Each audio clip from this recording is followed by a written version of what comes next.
নিজে পথ হারা, কাকে পথ দেখাবো? আহা আহা আহা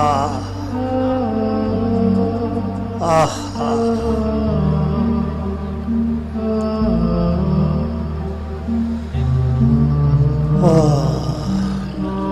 কোথায় ছিলাম?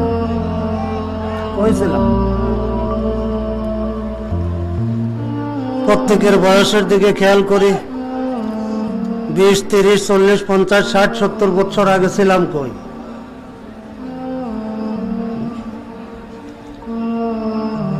কোথায় ছিলাম?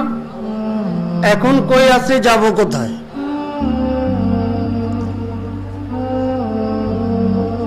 নিজের ইচ্ছায় কে আসতে পারছি বলেন তো? হাত ওঠান তো। হ্যাঁ, থাকতে পারবো তো? হ্যাঁ, যাওয়া লাগবে। যাওয়া লাগবে, এই কথাটা কতটুকু সত্য? আরে 100-র মধ্যে 1 কোটি% সত্য। যাওয়া লাগবে, এটা 100-র মধ্যে 1 কোটি% সত্য। থাকা যাবে না, যাওয়া তো। যাওয়াটাও কি ইচ্ছা মতো হবে? নিজের ইচ্ছা মতো আসতে পারি নাই,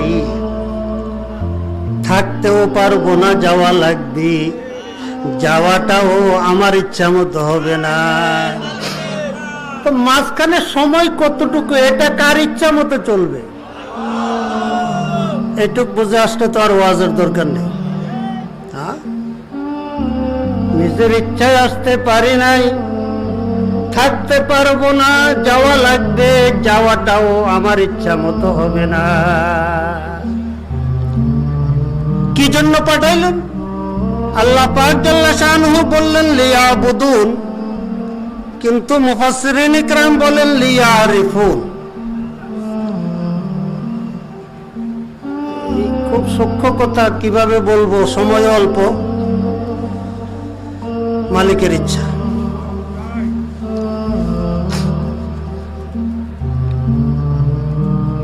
ইবাদত বন্দিগি,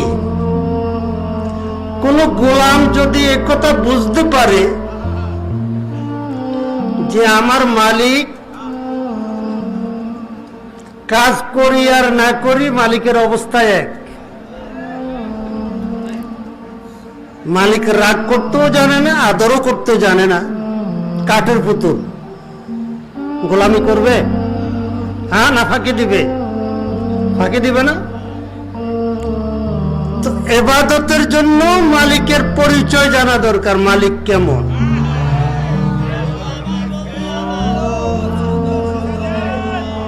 বান্দা যদি টের পায়, সর্বনাশ, আমার মালিক, আমার মালিক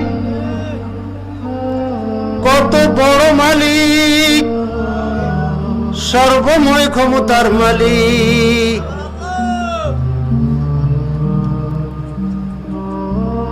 আল্লাহুস সামাদ, কারো মুখাপেক্ষী নন। সারা দুনিয়ার মধ্যে একটা লোক যদি সেজদা না করে, কোনো অসুবিধা নেই, কোনো অসুবিধা নেই। তো এজন্য মাওলাই পাক বলেন লিয়াবুদুন, মুফাসসিরিন ইকরাম বলেন লিয়ারিফুন।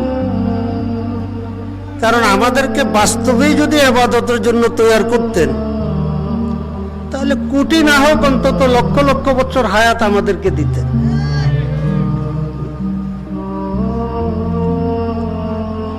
শারীরিক শক্তি দিতেন, মাসকে মাস, বৎসরকে বৎসর দাঁড়াইয়া থাকার, রুকুতে থাকার, সেজদা করার। কিন্তু মালিক নিজেই বলতেছেন অখলিকাল ইনসানু যঈফা, আমি বান্দাকে অতি দুর্বল করে তৈরি করছি।